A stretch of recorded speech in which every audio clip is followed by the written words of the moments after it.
Fakta sejarah Kerajaan Pajajaran yang agung. Kerajaan Pajajaran, juga dikenal sebagai Kerajaan Sunda, merupakan salah satu kerajaan besar di Jawa Barat yang berdiri sekitar abad ke-12 hingga abad ke-16. Berikut adalah sejarah Kerajaan Pajajaran beserta sumber-sumber referensinya. 1. Asal mula dan berdirinya Pajajaran. Kerajaan Pajajaran diyakini berdiri sebagai kelanjutan dari Kerajaan Tarumanagara yang pernah berjaya di Jawa Barat. Setelah runtuhnya Tarumanagara, muncul beberapa kerajaan kecil yang kemudian bersatu di bawah kekuasaan Kerajaan Sunda. Nama Pajajaran sendiri lebih sering digunakan dalam catatan-catatan sejarah dan prasasti.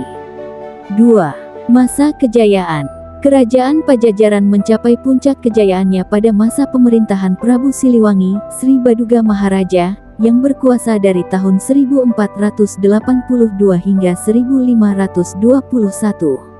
Pada masa ini, Pajajaran menjadi pusat kebudayaan dan perdagangan yang penting di Jawa Barat. Prabu Siliwangi dikenal sebagai raja yang adil dan bijaksana, serta berhasil memajukan kerajaannya dalam berbagai bidang.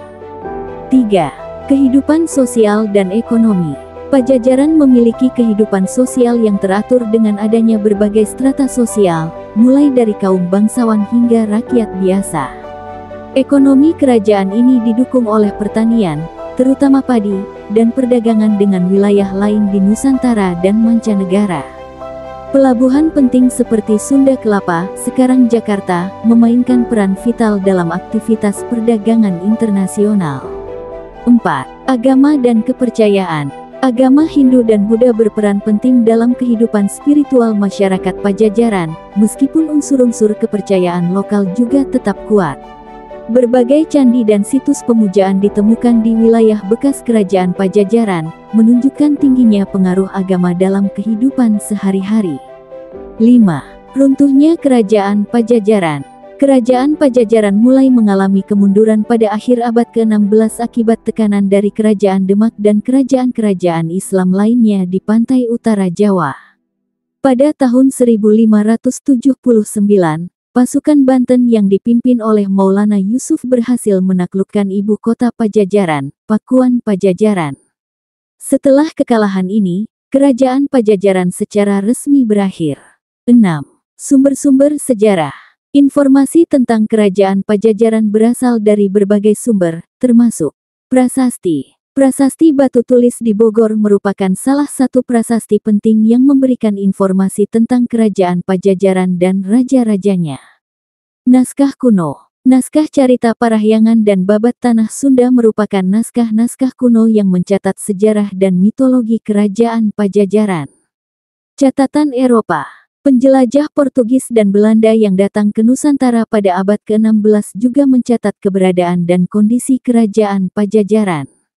Arkeologi. Temuan arkeologis seperti situs Pakuan Pajajaran di Bogor dan situs-situs candi di Jawa Barat memberikan bukti fisik tentang keberadaan dan kehidupan Kerajaan Pajajaran. Referensi. Prasasti batu tulis merupakan sumber utama yang memberikan informasi langsung tentang Kerajaan Pajajaran. Naskah Carita Parahyangan menyajikan cerita tentang raja-raja Sunda dan mitologi terkait Kerajaan Pajajaran. Babat Tanah Sunda. Naskah ini mencatat sejarah dan legenda yang terkait dengan kerajaan-kerajaan di Jawa Barat, termasuk Pajajaran. Catatan penjelajah Eropa. Laporan-laporan dari penjelajah Portugis dan Belanda yang mengunjungi Jawa pada abad ke-16 memberikan gambaran tentang keadaan Kerajaan Pajajaran pada masa itu. Dengan memadukan berbagai sumber sejarah ini, kita dapat memperoleh gambaran yang lebih lengkap tentang sejarah dan peran penting Kerajaan Pajajaran dalam sejarah Nusantara.